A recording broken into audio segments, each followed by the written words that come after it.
Hello everyone, Rob Pilger here. Louie, about 3 weeks ago, we were talking and I didn't know, but you told me the year you started studying the Russian manuals. You didn't write your first article.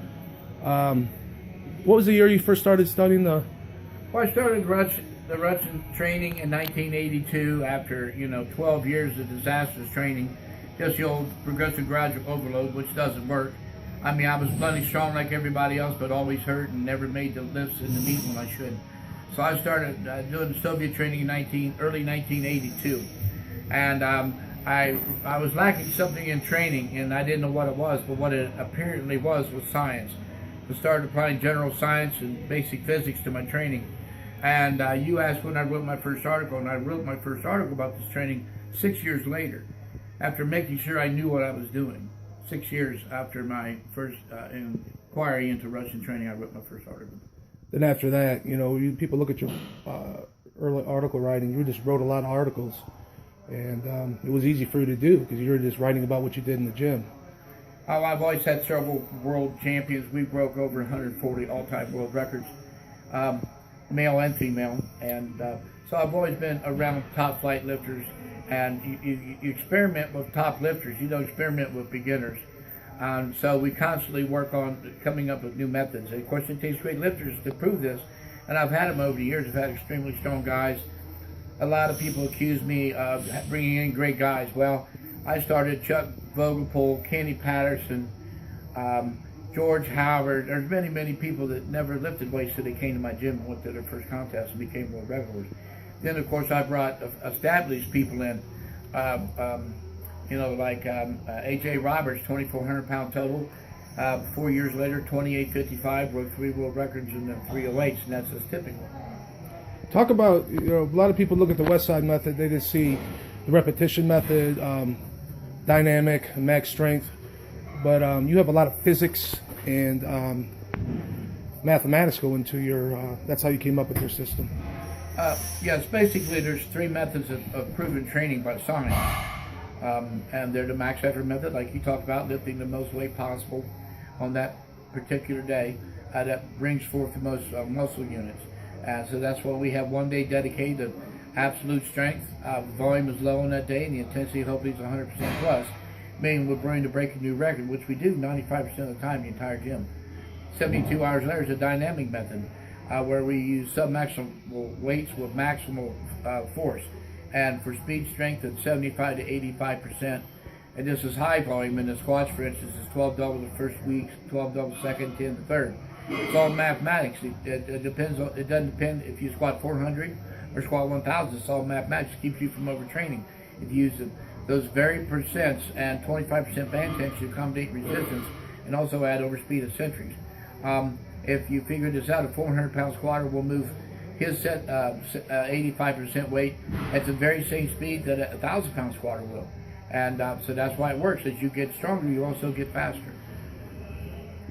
You're big on reading. We were talking about the other day, too, about coaches nowadays not reading. I've been here since 2008, and I've seen the interns come in, master's degrees and whatnot. And coaches from, not naming any schools, from Division I major universities, who have never heard of Verkhoshansky, who is the pioneer, which I'm not certainly telling you anything you don't know, who's the pioneer of shock training. It's quite disturbing. And you were saying the other day and how coaches just got to read and experiment in the gym. And like you're saying, there's a lifter here actually, about a month ago, he was talking about, telling me how they first started laughing at you when you first came up with your idea of the reverse hyper. You slapped the board down, I think you sat across the bench, and you rigged it up somehow, and you said then, you tried anything, and you kept what worked. So that's a lot of your special exercises that are a staple of your programming. It's all been through experimentation. Right, you talk about spatial exercise. That's where our repetition or failure comes from. Be it tricep extensions or shrugs, or back extensions, inverse curls, glute ham raise, belt squats, leg press, tricep extensions, anything. We do high volume of spatial exercises working one particular muscle group. It's not bodybuilding, but it is hypertrophy work. We're going to build muscles where we need it. It does no good to be strong in the wrong exercises. So we constantly try to pick a person's weakness and train the weakness. And once that weakness surpasses their strength, then we work on that, what they just surpassed, to bring it up. By doing this, we don't have muscle imbalances, nor do we have injuries. We don't use Western periodization where you start with 10s, 8s, 6s. It's a dead end straight. What we use is weight periodization. I use the very same one that Alexis used, Vasily Alexis. He broke 80 world records in weightlifting. Of course, there's no gear there. And Dr. Mel Siff asked me how I came up with it, because I told Mel that after 3 weeks I didn't get any stronger and I didn't get any faster. So on the 4th week I'd rotate back and start over. And but that's exactly the same one Alexis used. You can find this type training in managing the training of the weightlifter. Anyone can find it. 50% of our training is on speed day. The high volume is between 75 and 85% with a combination of bands and weight, or chains and weight. 50% of the greatest weightlifters in the world, they tested 780, is between 75 and 85%. So that's why I follow that. You just said it. I mean, the information's there, and I've heard you over the years when visitors have come. I've heard you quote pages out of Super Training, pages out of Science and Practice of Strength Training, pages out of Science of Sports Training by Kurtz, of where to get the information that you're talking about. And the information's out there for the person. They just have to read the books. They just have to read. I just wrote an article about this. The problem with strength coaching in America, basically they do strength and conditioning, and they stay high on the conditioning side. Endurance is easy to build. When you're a child, it doesn't take very long for you to run a mile, but it may take years for you to squat 800. Strength is an ever ongoing thing. Endurance comes very quick, and strength is a very slow thing. And you have to be around strong people to realize how to be strong and see what it really does, and you have to test yourself. If you think you've got such a great program, then the coach should do it himself. That's right. It only makes sense. Going back to Mel Siff real quick, Dr. Mel Siff, the late Dr. Mel Siff, as you obviously know, Mel hated everybody, but he certainly embraced, and you said he was just giddy over what you were doing when you first developed the Westside system in your gym.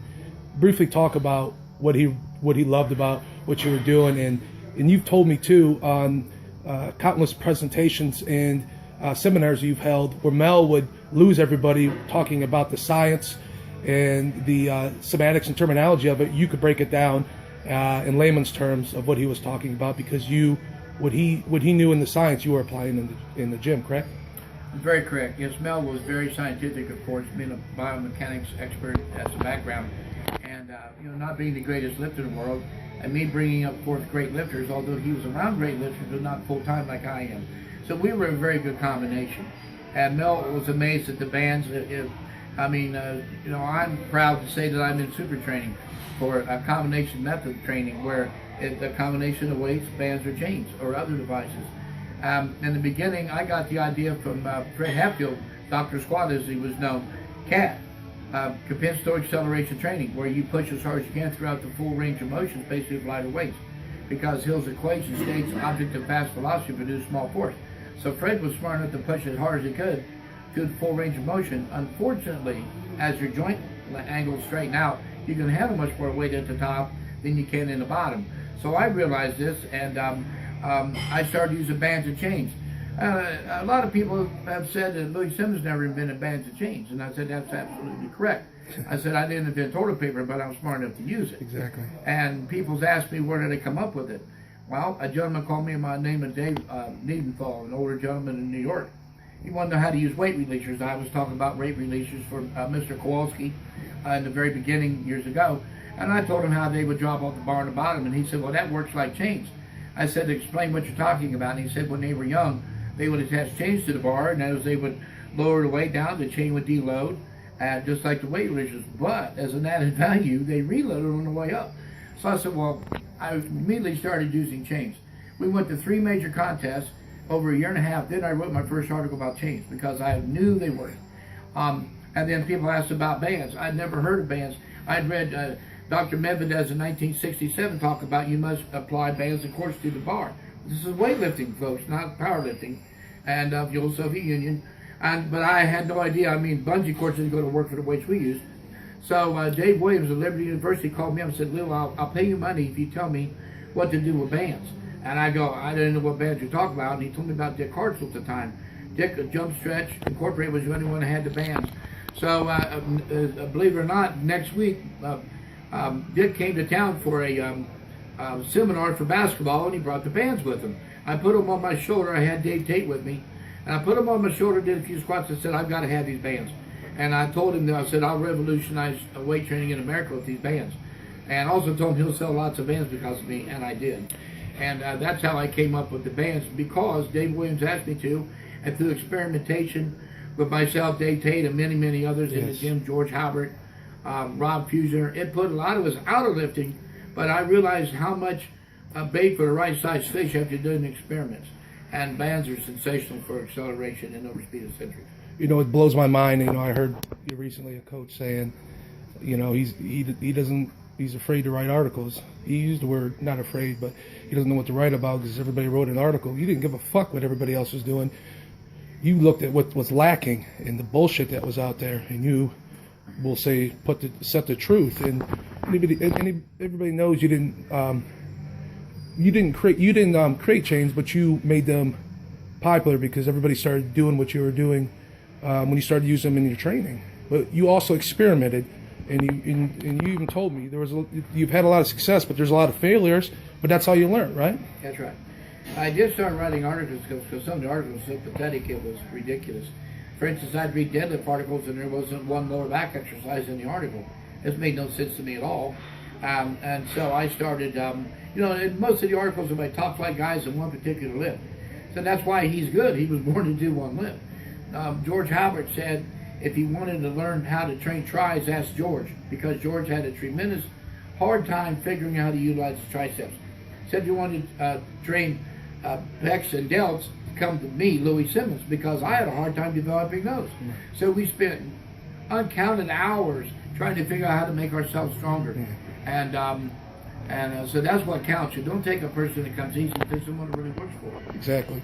And like you said too, I mean, you didn't find out about the bands unlike today, and I know it disturbs you today. You say it a lot, and you know, there's people that are quick to write articles with little experience or empirical evidence of results of the methodology you're using. You didn't find out about. You didn't. What I'm trying to say is you didn't use bands or chains for one session and write fucking articles about it. You waited until the evidence you got with the results of your lifters and yourself, and you wrote about it.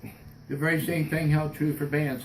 We did 3 major meets, basically a year and a half, and then I wrote my first article about what bands do. I never took any discount from bands from Dick Hartzell because I didn't want it to seem like I was writing articles about something that I was paid for, because I was not. Yeah. I've never been paid for any of the articles that I did, from Kowalski weight releases to after Fred Hatfield writing about the safety squat bar, I wrote about it for Crap and Sack, and it. So you know, I've never taken anything from these people. I did it for pure experimentation for myself. You know, you've said, you know, your gym, this is your haven, and your lifters, your athletes, even yourself, it's been the best teachers. Right. Experience is the best teacher. And you know, I watch in my gym, a lot of people say, well, why do you think you know so much? You know, asking why they think I'm arrogant. And I don't think I'm arrogant. I think I'm knowledgeable because I see plenty of people in my gym do wrong things and it doesn't work. I see the other group do right things and they make all the progress. So I get rid of the bad and I keep the good. It's as simple as what I do. I've seen bad and good. A lot of people don't have enough sense to realize when they're seeing bad training. Right. They just say it's training. Finish. I apologize. Finish.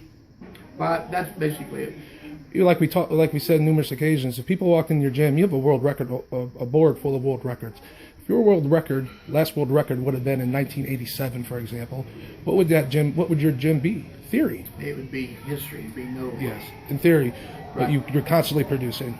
I've seen many gyms come and go. And we're still here. Exactly. One last thing, it was interesting in how you said, you know, you and Dave, when you came up with the what is it, Super Max, Circa Max, excuse me, and how you just tweak that and tell them about how you would call and just like how you feeling and how it was just constant experimentation with that. You just didn't.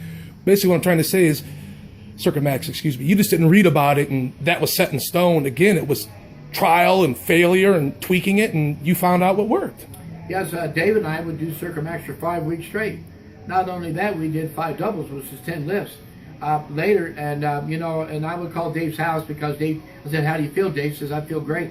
Then I call his house. His wife Tracy's telling me he's in a hot tub. He can barely move. And Dave was a great training partner, a great motivator, and one of the best I ever had. Chuck Vogelpohl, on the other hand, was a wood chopper. Chuck was a coal miner in the gym, and so when you train with Chuck, you had to do an enormous amount of work.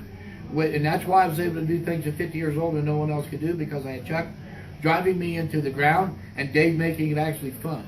And so Dave and I, we realized that we're killing ourselves doing Circumax for 5 weeks, and then so we cut it to 3, and then we do a lightweight and then a heavyweight the next week. And eventually, I decided, well, our weights were still about 100 pounds off, but there should be a contest. And I mean, from Chuck Vogelpohl to myself, to Dave, to everybody. And I couldn't understand why. So I took me 1.5 years of studying from Dr. Medvedez, Dr. Verfashant. Now, Medvedez is weightlifting, Angels Pazov, Bulgarian weightlifting, and Verfashanti track and field. They came to the same conclusions, had great arguments about who came up with this internationally. And at Circumax, we take our largest weight 21 days out in the squat. And that for us is, of course, you well know, is box squats.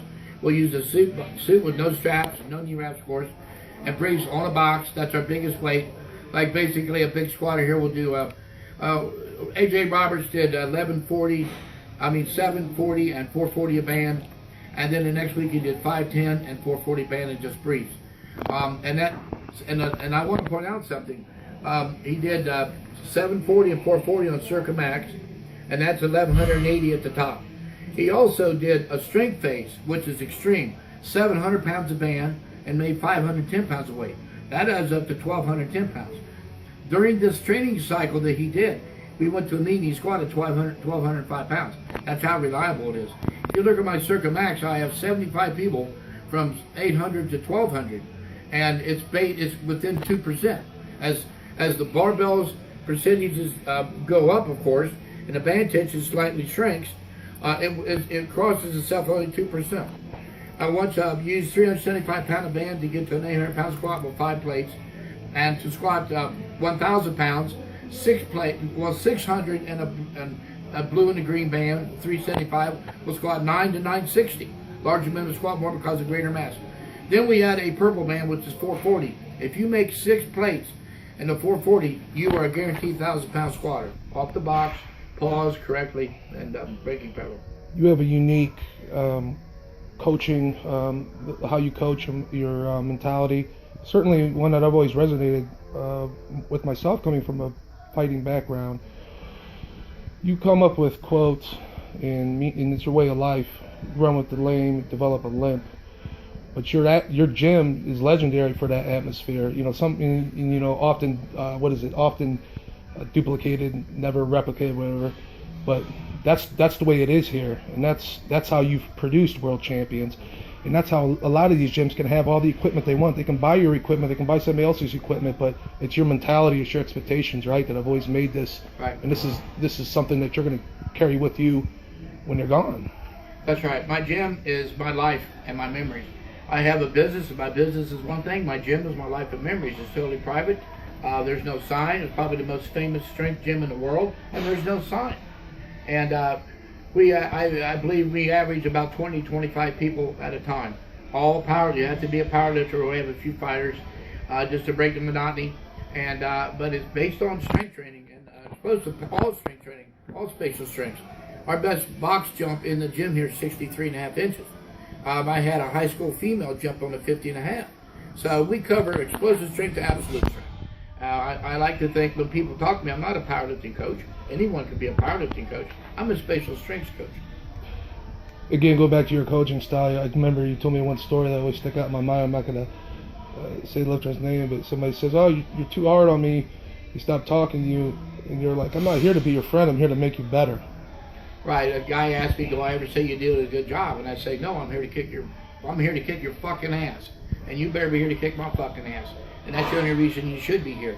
And it always worked out that way. You know, like you said, if you run with a lane, you develop a limp. You're a big boxing fan. Fighting influences your attitude. What is it so much you like about boxing, and some of the lessons of that you carry into your gym and to make everybody better, and even yourself. Boxing or any type of fighting or wrestling, they're all tough guys. I admire tough people. And boxing is so technical, you know, where people look at boxing maybe as a brutal or, you know, a brutality in the ring. I don't. I look at it as a technical display. And I see past what a lot of people don't see. I first started talking to you back in 2006, and you know a lot of fights, and you tell me you watch a lot of fights, and you watch a lot of fighters. I can bring up, you know, all types of fighters, you know, Marvin Hagler and all kinds of fighters. And you remember, it always amazes me, you remember the certain fights, you know, even you remember Sean O'Grady, you remember the Cobra, Donald Curry, you know, Juan Laporte, Alfredo Gomez. They've always stuck out with you. There's always been a big boxing fan, but that side of fighting in wrestling and now in UFC, it's definitely something that you've resonated with and you carry with you in your gym as well, right? Right. There's all type of toughness. Sure, everybody's tough. Football player, we're all tough, but you have to be tough. And in the weight game, if you think you're going to train and not be sore or get hurt, you're crazy. You're constantly going to be hurt or a little bit sore. And you just got to man up and do it. That's all there is to it. You can't be late. You got to be everybody.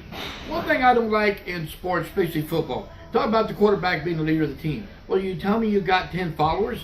Go ask them 10 other players about that. I don't think so. Everyone has to, in their own way, be a leader. You got to dominate your position. Regardless if you're on a team or not, you got to dominate. When you come to Westside, you're here to kick somebody's ass. If you're not, I have no need for you. If you don't have, one thing, you can have muscle, but if you don't have an attitude, you got nothing. Like you say, you want to know about Westside, you come to Westside. Anything you want to say in closing? Because people think of Westside, they think of the 3 big lifts. And since I've been here in 2008, I've learned more about bodyweight training. You know, I'm not going to use the word chaos training, but the bamboo bar, instability training with sleds that I would have gotten from any other source. I'll only say one thing. Everybody asks, what do you think the best method of training is? And I say it's like fighting. You have to use methods and combinations. And so I use all methods. A fighter that can't throw every punch that's ever been invented is not a fighter. If he can't throw a left hook, he's never going to make it in the top. If he can't double up jab, he don't know how to feint, he don't have good feet, he's not making it. He's just a tough man. He'll never be a samurai. To be a samurai, you have to learn everything. And it takes a long time. Don't think you learn in 5 years and then duck out. I hate quitters. If you quit one time, you're a quitter. I want you all to remember that. Fine, I don't care if you like me or not. You quit one time, you're a quitter. You quit anything you do, you're a quitter. Awesome. Great stuff, Lou. We appreciate your time. Thank you very much. Welcome.